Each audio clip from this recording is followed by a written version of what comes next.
지난번에 이어서 초대교회 집사들을 세우게 된 배경을 계속 살펴보려고 합니다. 초대교회가 갑작스럽게 부흥이 됐습니다. 숫자가 늘어났습니다. 그러자 교회에 갈등이 생기게 됐습니다. 히브리파 유대인들과 헬라파 유대인들 사이에서 갈등이 벌어졌습니다. 매일 어려운 과부들에게 구제를 했는데 헬라파 유대인들이 그 구제에서 빠진 것입니다. 히브리파 유대인들만 구제를 받고 헬라파 유대인들은 구제를 받지 못했기 때문에 불만을 토로하게 되었습니다.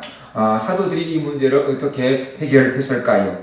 7명의 집사를 뽑아서 구제하는 일을 맡기자라고 이렇게 말했습니다. 사도들은 12명입니다. 그런데 집사를 뽑아도 자기들처럼 12명의 집사를 뽑자 이렇게 했을 수도 있는데 7명의 집사를 뽑자라고 이렇게 말씀합니다. 이스라엘에서는 12명, 12지파이기 때문에 그것이 굉장히 중요한 의미를 갖고 있지요. 또 7이라는 숫자도 굉장히 중요한 의미를 갖고 있습니다. 하나님께서 6일 동안의 세상을 만드시고 7일째 쉬셨기 때문에 온 세상이 완성된 것을 기념하는 것, 바로 그것이 7이다라고 이렇게 볼 수 있고 7은 하나님의 숫자다라고 이렇게 볼 수 있어요. 그래서 유대인들의 입장에서 7이라는 것은 굉장히 좋고 중요한 숫자였던 거죠. 그래서 이런 영향을 받아서 서양 사람들이 럭키 세븐 그러면서 행운의 숫자가 7다라고 이렇게 말하고 있는 거죠. 그래서 아마 사도들은 7명의 집사를 택하여 세우자라고 이렇게 말씀한 걸로 우리가 볼 수가 있습니다. 7명의 집사를 택해서 구제하는 일을 맡기고 사도들은 기도하고 말씀 전하는 일에 전무하겠다라고 이렇게 말씀을 했습니다. 사도들은 자기들의 잘못을 인정한 거죠. 사도들이라고 모든 것을 다 잘할 수 있는 것은 아니었던 겁니다. 사도들이 꼭 해야 될 일이 있었고 사도들이 잘할 수 있는 일이 있었습니다. 또 반대로 사도들이지만 하지 않아도 될 일이 있었고 사도들이지만 할 수 없는 일도 있었는데 조금 했을 때는 사도들이 다 감당할 수가 있었어요. 그런데 교회 규모가 커지다가 보니까 이제 사도들의 힘으로 그 모든 것을 다 감당할 수가 없게 된 거였다라는 것을 우리가 알 수 있어요. 그래서 어떤 임무를 분담하게 된 거다라는 것을 우리에게 지금 말씀을 해주고 있어요. 사도들은 자기들이 정말로 집중해야 될 일이 무엇인 줄 알았어요. 자기들이 정말로 집중해야 될 일, 그것은 바로 기도하는 일이고 복음 전하는 일이다라고 얘기했어요. 다른 사람들에게 다른 걸 맡겨도 우리는 기도하고 이 복음 전하는 일에 우리가 최선의 노력을 다해야 되겠다라고 사도들은 의견 일치를 본 거죠. 그래서 사도들이 해야 될 가장 중요한 임무는 바로 기도하는 일이고 복음 전하는 일이었다. 어떤 돈 문제에 관여한 게 아니고 기도하고 말씀 전하는 것이 사도들이 해야 될 가장 중요한 일로 생각을 했던 거다. 그러면서 우리가 알아야 됩니다. 그래서 이 가장 중요한 것을 하기 위해서 덜 중요한 것, 그러니까 다른 사람에게도 하나님에게도 덜 중요하다는 게 아니고 자기들 입장에서 가장 중요한 일을 하기 위해서 그 다음 문제들은 이제 남에게 일임을 시키고 업무를 분담하기로 한 거였다라는 것을 우리가 알 수가 있는 거죠. 사도들은 중요한 핵심을 잡았고 그 핵심에 집중을 했습니다. 우리들도 우리가 해야 될 핵심적인 일이 무엇인지를 알아야 되고 그 일에 우리가 집중을 해야만 되는 거죠. 내가 꼭 해야 될 일이 있고 내가 잘할 수 있는 일이 있는 거죠. 근데 내가 안 해도 될 일도 있고 내가 잘할 수 없는 일도 있는 겁니다. 근데 이것저것 구분하지 않고 내가 모든 일을 다 감당하려고 하다가 보면은 진짜로 잘할 수 있는 일도 우리가 못하게 된다. 그래서 우리가 알아야 되는 거죠. 예를 들어서 운동선수들이 있다고 해봐요. 그러면 내 주 종목이 야구다. 그러면 야구만 잘하면 돼. 그러면 야구 선수로서는 성공할 수 있는 거예요. 근데 야구도 조금 했다가, 축구도 조금 했다가, 배구도 조금 했다가, 수영도 조금 했다가, 다 조금씩 하다 가면 체육 선생님은 될 수 있을지 몰라도 어떤 분야의 훌륭한 선수로, 업적을 남기는 선수로 세워지기는 어렵다는 거예요. 왜 그럴까요? 사람들이 가지고 있는 역량과 사람들이 가지고 있는 시간은 한계가 있기 때문에 그렇습니다. 그래서 우리가 모든 것을 다 잘할 수는 없는 거다. 내가 정말로 해야 될 일에 집중하든지 내가 정말로 잘하는 일에 집중하는 것, 바로 그것이 인생을 효과적으로 살아갈 수 있는 일이다. 그러면서 우리가 알아야만 되는 거죠. 옛날에는 뭐 그냥 뭐랄까 만능 박사라고 요것저것 다 막 잘하는 그런 사람들이 필요할 때가 있었지만 요즘에는 전문가를 필요로 하는 시대이기 때문에 어떤 조그만 나라에서라도 그 분야에서 전문가가 되면은 뭐 나머지는 또 다른 사람들 더 잘하는 사람들의 도움을 받을 수 있으니까 내가 잘하는 일에 집중할 수 있는 아마 그렇게 힘을 모을 수 있는 성도들이 되어야 된다는 거죠. 이 돋보기라는 게 있잖아요. 그게 그냥 일반 유리 같은데 이게 빛을 한 곳으로 쫙 모아주잖아요. 그러면 어떻게 해야 돼요? 그 빛이 불을 낸다. 어렸을 때 우리 과학 시간에 돋보기 갖고 자꾸만 까만 종이 갖다 놓고 햇빛 앞에서 가만히 있고 그러면 그게 타다가 나중에 확 불이 붙어버리죠. 일반 유리를 갖고 아무리 햇빛을 나타내도 불이 붙지는 않을 거예요. 근데 그 똑같은 유리 같은데 이것이 햇빛을 한 군데 딱 모아주니까 그것이 불을 붙일 수 있을 만큼 큰 에너지로 바뀐다는 거죠. 우리가 어느 한 곳에 계속 에너지를, 생각을, 노력을 집중한다 그러면은 그 부분에서 우리가 전문가가 될 수 있고 그 부분에서 우리가 성공할 수가 있다는 거예요. 그래서 내가 해야 될 일이 무엇인가, 내가 잘할 수 있는 일이 무엇인가를 생각하고 그 일에 집중할 때 바로 내 사명을 찾을 수 있고 내 즐거움을 찾을 수가 있는 거다. 그래서 우리가 알아야 되는 거죠. 어떤 청년이 인터넷으로 자기가 온갖 잡다한 고물들을 갖다가 뭔가 새로운 물건을 만드는 것을 촬영해갖고 이렇게 올리는데, 유튜브에 올리는데, 회원수가 굉장한가 봐요. 그래서 연예인들 못지않는 인기가 있고 또 사람들이 알아봐주고 그런데요. 차를 타고 운전하고 가는데 신호등 걸려서 잠깐 쉬고 있는데 뭐랄까 생수를 운반하는 사람이 와가지고 문을 들고 생수 박스 한 박스를 갖다가 넣어주면서 유튜브 잘 보고 있다고 더 좋은 방송 해달라고 할 정도로 여기저기서 좀 쉬고 있었더니 왜 요즘에는 동영상 안 올리냐고 기대하고 있어요 라고 이렇게 말할 정도로 이 사람들이 지역에서 꽤 유명한 그런 청년이 있더라고요.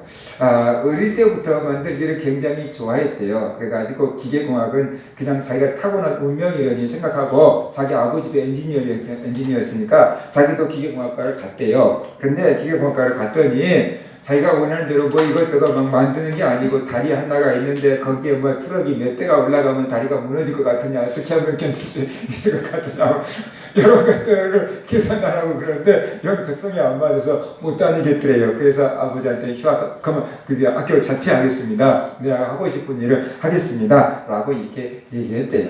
그때만 해도 아버지는 정말로 속상하고 억울하고 정말로 대학을 그만둔다고 했으니까 얼마나 저놈의 앞길이 어떻게 될까 걱정이 많았겠어요. 근데 지가 하겠다니까 할 수 없이 그냥 내버려 뒀는데 요즘에 자기가 그 일을 통해서 많은 사람들에게 즐거움을 주고 도움을 줄 수 있으니까 정말 잘한 선택이었다고, 행복하다고, 즐겁다라고 이렇게 얘기를 하는 것을 보았어요. 내가 잘할 수 있는 일, 내가 즐겁게 할 수 있는 일. 그 청년이 그랬겠어요. 아무도 가보지 않는 길을 내 혼자 가려고 했을 때 참 고민과 갈등이 많았었다. 그런데 지금 내가 행복하니까 됐다. 앞으로도 계속 이 길을 가고 싶다라고 이렇게 말했어요. 그래서 내가 할 수 있는 일을 찾고 내가 좋아하는 일을 찾고 그것을 통해서 우리의 인생을 살아간다 그러면 충분히 하나님께 영광을 드릴 수가 있을 거다. 그래서 우리가 알아야 됩니다. 그래서 우리는 살아가면서 내가 꼭 해야 될 일이 무엇인가. 옛날에 그런 책이 있었잖아요. 사소한 일에 목숨을 건다고. 정말로 중요한 일이 뭔지를 모르니까 사소한 일에 우리가 좀 목숨을 걸고 시간을, 에너지를 낭비하면서 살아가고 있는 거거든요. 그래서 내가 진짜 해야 될 일이 무엇인가, 내가 정말로 잘할 수 있는 일이 무엇인가, 그것을 찾아서 우리가 집중하면서 살아간다 그러면은 우리는 그것을 통해서 하나님께 영광을 드릴 수 있고 우리의 삶을 행복하게 살아갈 수가 있는 거다. 그러면서 우리가 알아야만 되는 것이죠. 그래서 덜 중요한 것을 버리라는 이유는 더 중요한 일에 집중하기 위해서 우리가 덜 중요한 것을 버리는 거다. 그러면서 우리가 알아야만 되는 거죠. 그러기 위해서 어떻게 해야 돼요? 내게 있는 권한과 능력을 잘할 수 있는 사람에게 떼어서 맡기는, 위임할 수 있는 그렇게 할 때 또 큰 조직이 만들어져 갈 수가 있는 거다. 그래서 우리가 알아야 되겠습니다. 조영균 목사님이 이전에 이게 서대문에서 교회를 개척하는데 사람들이 막 몰려들기를 시작하는데 감당이 안 되더래요. 계획을 알았으니까 몸이 너무 아프고 피곤해가지고 설교 시간이 안 아픈 것처럼 설교를 하는데 설교 끝나면 집에 가면 그냥 시체대로 이렇게 누워있고 또 설교 시간에 올라와서 안 아픈 것처럼 또 설교했다가 가면 또 누워있고 그러는데 사람들은 계속 늘어나는데 예수 믿으면 병도 고쳐집니다. 예수 믿으면 축복받습니다. 막 이렇게 말하면서 내가 병들어서 고치지도 못하고 있습니다라고 말할 수는 없고 그래서 고민이 굉장히 많고 힘들었을 때요. 그때 하나님께서 교구장을 세워라. 1000부장, 100부장, 50부장을 세운 것처럼 그렇게 일꾼들을 세워라. 그렇게 했는데 세우려고 했더니 주변에서 반대가 많았을 때요. 그런데 어쩔 수 없어서 제가 감당할 수가 없어서 세웠는데 그분들이 그렇게 빨간 가방을 들러매고 버스에서 뛰당길 정도로 순복음교회 부역장들이 빨간 가방을 처음 얻었더니 그 가방을 메고 버스에서도 막 급하게 뛰어다닐 정도로 열심히 기도하고 전도하고 구역을 돌봐서 오늘날 저런 세계적인 교회가 되었다라고 이렇게 얘기를 하더라고요. 혼자 힘으로 그렇게 할 수가 없는 거죠. 그렇게 돕는 열심히 있는 일꾼들이 있었기 때문에 그 일을 감당하고 자기는 또 자기가 해야 될 일에 집중했기 때문에 이렇게 유지하고 살아올 수 있었던 거다. 그러면서 우리가 알아야 됩니다. 그래서 사도들은 자기들은 기도하고 또 말씀을 전하는 데 집중하는 이기로 했고 그 다음에 어려운 성도들을 도와주고 구제하는 일은 7 집사에게 맡기기로 했어요. 그런데 그 7 집사 아무에게나 맡길 수가 없는 거잖아요. 구제하는 일, 그게 안 중요한 일은 아니잖아요. 중요한 일이잖아요. 왜냐하면 공평하게 구제가 돼야지 원망이나 불평이 안 나올 거니까 그게 굉장히 중요한 거예요. 그래서 사도들보다 더 그 일을 잘 감당할 수 있는 사람들을 세워야만 했던 겁니다. 그래서 7명의 집사에 대해서 자격을 얘기를 합니다. 성령과 지혜가 충만하고 사람에게 칭찬받는 사람 7을 택하라 라고 이렇게 말씀을 하고 있습니다. 예전이나 지금이나 돈 문제는 굉장히 예민한 겁니다. 아무에게나 맡길 수가 없는 겁니다. 돈을 다뤄야 하기 때문에 성령이 충만하고 지혜가 충만하고 사람들에게 칭찬받는 사람을 택해서 우리의 일을 그들에게 일임하겠다라고 이렇게 말씀을 한 거죠. 교회 일꾼이 되기 위해서는 성령이 충만해야 합니다. 성령으로 거듭나야 되고 성령으로 충만해야 돼요. 은혜 받아야 되고 믿음이 있어야 돼요. 왜냐 그러면 교회 일은 믿음으로 하는 일이기 때문이다. 세상 일은 돈으로 하지만 교회 일은 믿음으로 하는 거예요. 근데 오늘날도 이렇게 교회가 믿음으로 하지 않고 돈으로 하는 그런 유행이 찾아오게 되었어요. 우리가 믿음이 약하기 때문에 그래요. 어떤 유명한 우리나라 대기업체 직원들이 다니는 교회가 있대요. 근데 그 교회 뭐 장로부터 시작해서 중직자들이 다 그 유명한 대기업에 다닌 사람들이에요. 그래서 그 교회에서 목사님이 뭔 일 좀 합시다 그러면 대기업에서 어떤 프로젝트를 한다 주면 온갖 연구해갖고 자료를 잔뜩 빡 들고 와갖고 막 프레젠테이션을 막 하고 막 그러잖아요. 그래서 교회에서 뭐 좀 합시다 그러면 밤새도록 연구해갖고 자료를 뽑아갖고 막 프레젠테이션 하면서 이래서 어렵습니다. 뭐 이런 식으로 얘기를 하니까 목사님이 뭔 일을 해낼 수가 없대요. 인간적인 생각으로 전망과 그 다음에 물질과 막 이렇게 계산을 하다가 보니까 해봤자 별로 소득이 없으니까 하지 맙시다라고 하는 거예요. 근데 복음 전도하는 일은 손해가 나도 해야 되는 거잖아요. 하나님 일은 때로는 손해가 나도 해야 되는 거잖아요. 어린 아이들 투자해도 저들이 바로 헌금한 것도 아니고 들어오는 것도 아니지만 그래도 장래를 위해서 해야 되는 거잖아요. 그래서 때로는 교회는 경제적인 수지타산이 전혀 맞지 않아도 하나님이 원하시기 때문에 하나님이 좋아하시기 때문에 해야 될 일도 있는 거다라는 거죠.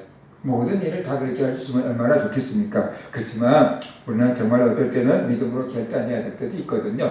그래서 성령이 충만한 사람, 은혜 받은 사람, 믿음 있는 사람이 교회 일을 감당해야만 된다라는 것이에요. 그래서 교회 일은 믿음으로 하기 때문에 믿음의 경험이 있는 사람, 성령을 충만한 사람, 은혜 받은 사람이 교회 일을 맡아서 해야만 된다라는 얘기를 지금 하고 있습니다. 그 다음에 두 번째로 지혜가 충만해야만 한다라고 이렇게 말했어요. 우리가 믿음으로 일을 하더라도 지혜롭게 일을 해야 됩니다. 예수님이 전도하러 제자들을 보내고 사람들, 전도자들을 파송하면서 하시는 말씀이 비둘기처럼 순결하고 뱀같이 지혜로워라 그랬어요.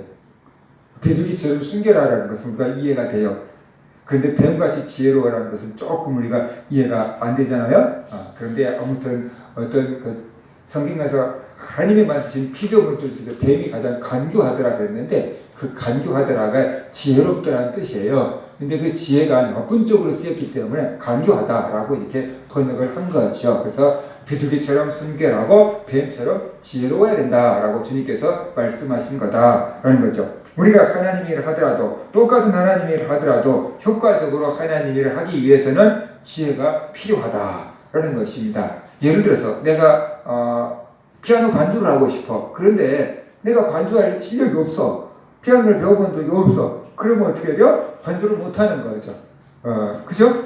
내가 예를 들어 교회에서 말씀을 가르치는 사람들 보니까 참 부러워. 나도 교회에서 말씀을 가르쳐주고 싶어. 근데 내가 말씀을 알지 못하고 배워보지 않았으면 어떻게 돼요? 가르칠 수가 없는 거예요. 내가 음식으로 성도들을 봉사하고 싶어. 그런데 내 음식 솜씨가 안 좋으면 어떻게 돼? 할 수가 없는 거죠.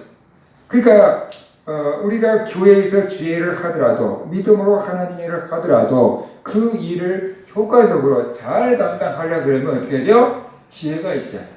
이걸 다시 말한다면 재능이 있어야 되고 믿음으로 얘기한다면 은사가 있어야만 된다는 거죠. 내게 은사가 있는 쪽에서 섬기고 봉사, 그쪽에 은사가 있는 사람들을 데려다가 그 일을 시킬 때 그 일을 훨씬 효과적으로 잘할 수가 있는 거다. 그래서 우리가 알아야 됩니다. 그래서 타고날 때 아니면 또 내가 자라오면서 배워온 것들은 재능이라고 할 수 있는 거고 하나님께서 성령으로 우리에게 그 일을 섬기라고 주신 것은 우리가 은사라고 할 수 있는 건데 그런 은사가 있고 재능이 있고 지혜가 있을 때 그 사람에게 적절한 일을 맡겨서 그 일을 잘 감당할 수 있게끔 하는 것, 바로 그것이 중요한 일이다. 그래서 우리가 알아야 돼요. 가끔 어떤 부서에서 중요한 역할을 맡아서 감당하고 있는 사람들은 자기가 잘나서 그런 것처럼 생각하면 안 돼요. 우리 노예 옛날에 이렇게 청년부를 막 부흥시키는 교회가 있었어요. 그래서 청년부 목사가 청년부를 막 부흥을 시킨다 그래가지고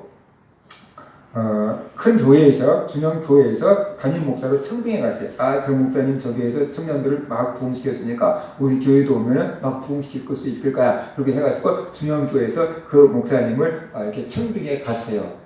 그런데 얼마 안 돼서 교회에서 많이 문제가 생겨가지고 그만두셨다라고 이렇게 들었어요.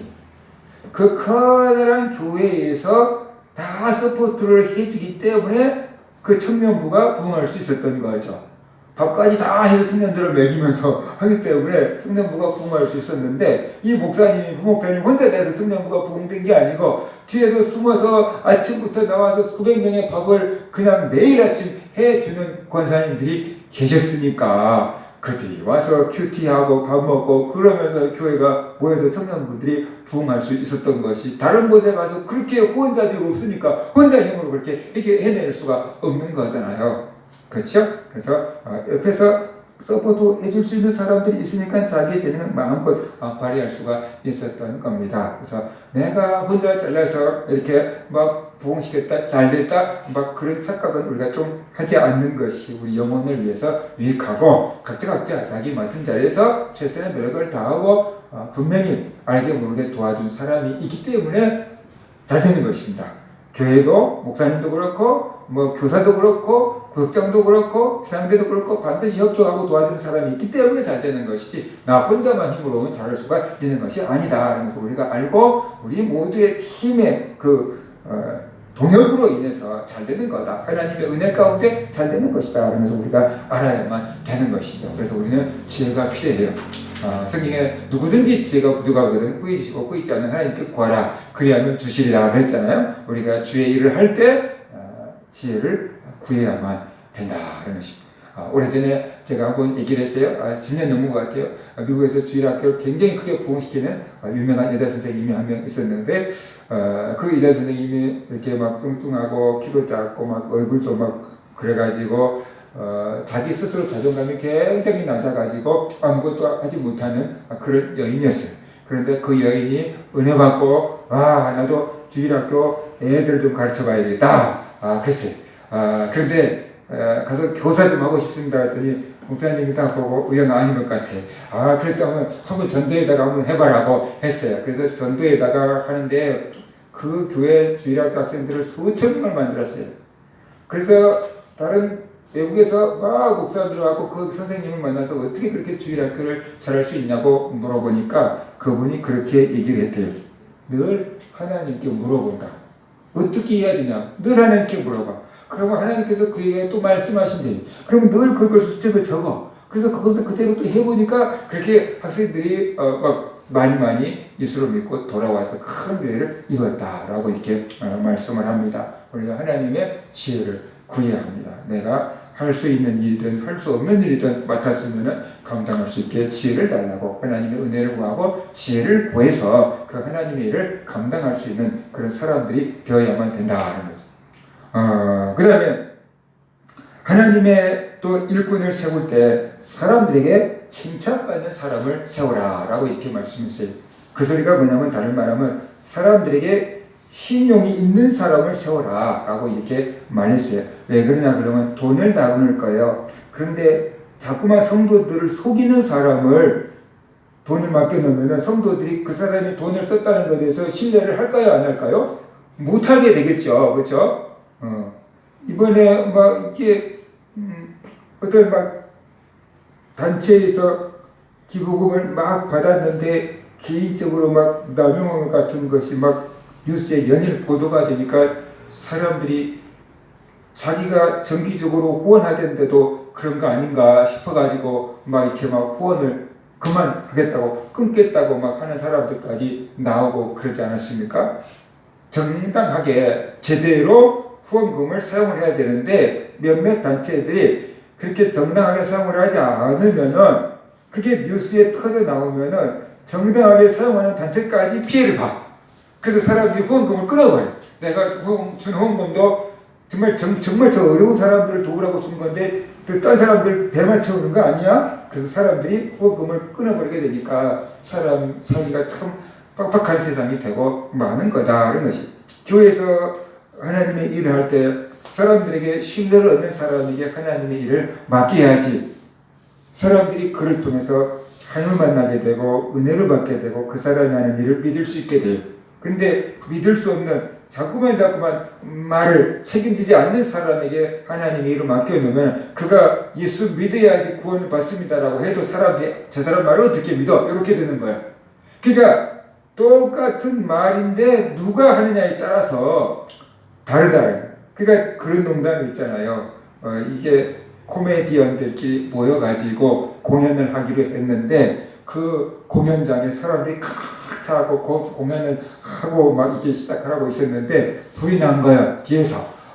그러니까 코미디언이 나와가지고 이 사람들을 대피시켜야 될 것 같은데 불이야 불났다고 막 그러면 사람들이 막 정신 잃고 서로 앞다 튀어 나가려고 막 하다가 밟히고 막 그럴 것 같아서 차분하게 얘기를 해서 질서정연하게 나가게 해야 되겠다라고 해서 저 점잖게 나가가지고 지금 저 뒤쪽에서 불이 났습니다. 위험합니다. 오늘 공연 못합니다. 그러니까 저 뒤에서부터 차근차근 퇴장해 주시기 바랍니다. 대피해 주시기 바랍니다. 그랬더니 그것도 개그 코미디인 줄 알고 사람들이 박수를 치면서 웃고 안 나갔다잖아요. 그러니까 코미디언들이 말하면 웃기려고 하는 것인지도 우리가 생각하고 웃을 준비를 하고 있는 거예요. 그죠? 근데 아나운서가 뉴스를 말하는 아나운서가 말하면은 사실은 우리가 받아들이게 되는 거예요. 똑같은 말인데 어떤 사람이 하느냐에 따라서 웃기도 하고 진실인지도 하고 소설가가 말하면 그냥 소설이겠지 이야기겠지 라고 이렇게 받아들인다는 거예요. 그래서 교회에서 하나님 일을 할 때 사람들에게 인정을 받을 수 있는 사람에게 하나님 일을 맡겨라. 교회 성도들에게 인정을 받을 수 있는 사람, 또 안 믿는 사람들에게도 인정을 받을 수 있는 사람에게 하나님의 일을 맡겨라. 그러면 그 사람이 하는 말을, 그 사람이 하는 일을 다른 사람들도 신뢰하고 믿을 수 있을 거다라는 것이에요. 그래서 교회는 일꾼은 신뢰를 얻는 게 중요해요.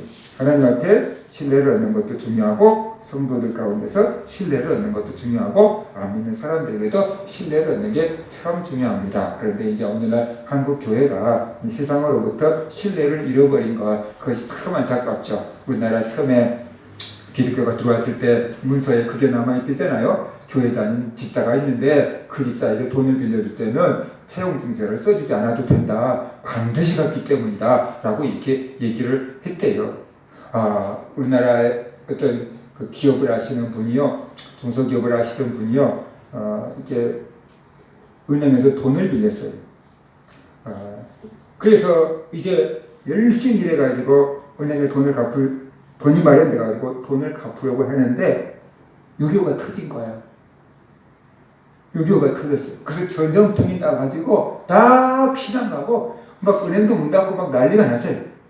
그런데 이 사람이 그 많은 돈을 짊어지고 다닐 수가 없고 또 이때 안 갚으면 자기가 죽을지 살지도 모르고 그러니까 은행을 찾아갔어요. 그래서 내가 은행에 빚을 졌는데 그 빚을 갚으러 왔다 그랬더니 은행 직원이 지금 그 은행도 다 불타고 직원들도 다 피난가고 전쟁통인데 왜 빚을 갚으려고 합니까? 우리가 빚을 갚아도 받았다는 증거를 남겨놓을 수도 없고 증거를 남겨놔도 그게 온전하게 보존된다는 것도 없는데 왜 전쟁통에 빚을 갚으려고 합니까? 다른 사람들은 전쟁통에 빚 안 갚으려고 하는데 왜 전쟁통에 선생님은 빚을 갚으려고 합니까? 그랬잖아요. 그래서 내가 믿는 하나님이 양심껏 살아라 그래서 나는 빚을 갚아야 됩니다. 그러면 모든 것이 다 지금 정리가 안 되고 서로가 안 되는데 어떻게 빚을 갚겠습니까? 내가 이 돈을 드릴 거니까 선생님이 돈을 받았다고 이렇게 써서 도장만 하나 찍어주면 됩니다. 라고 해서 정식 도장도 아닌데 그냥 종이에다가 빚을 받았다라고 은행 직원이 이렇게 써주고 돈을 주고 그 문서 하나만 그냥 종이 한 장만 받고 이 사람이 나간 거예요. 전쟁통에 피난까지 가갖고 부산까지 피난을 가가지고 그 사람이 어렵게 살다가 이제 부산에서 옛날 사업을 접고 조그만 배를 사가지고 이제 운항 고기 잡는 이렇게 어업을 하려고 하는데 돈이 필요한 거야. 그래서 이제 저들이 끝나고 이제 사업을 다시 또 시작해 보려고 하는데 돈이 없으니까 그 폐허가 된 데서 그래서 은행에 돈을 빌리러 갔는데 보증 설 수 있는 게 담보가 있냐 뭐가 있냐 다 찾아보는데 담보 잡힐 만한 물건이 없는 거야. 이게 돈을 빌려야지 배를 사든지 말든지 할 거고 그러니까 아무것도 없어. 그러니까 당신 뭘 믿고 우리가 돈을 빌려줄 수 있느냐 라고 이렇게 얘기해요. 그래서 그 사람이 그랬대잖아요. 내가 전쟁통에도 빚을 갚은 사람입니다. 그러면서 그 문서를 꺼내서 보여줬대요.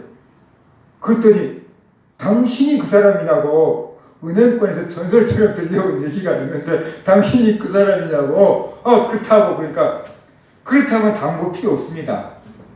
전쟁통에도 빚을 갚을 사람이라면은 담보 없어도 우리가 그 사람의 신용을 믿고 돈을 빌려주겠습니다. 라고 해서 그 사람에게 돈을 빌려줬잖아요. 그래서 그 사람이 은행에서 돈을 빌려가지고 커다란 항만업을 이렇게 세웠다. 그 장로님 얘기를 하더라고요.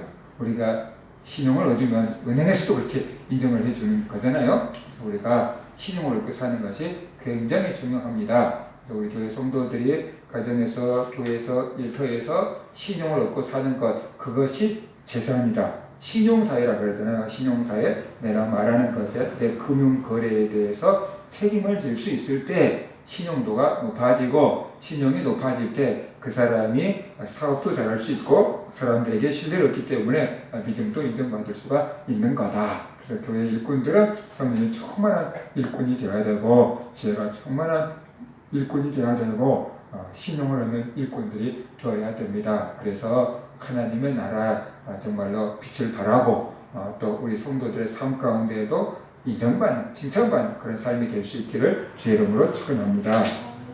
같이 기도하도록 하겠습니다. 우리가 성령이 충만할 수 있도록 우리가 또 지혜가 충만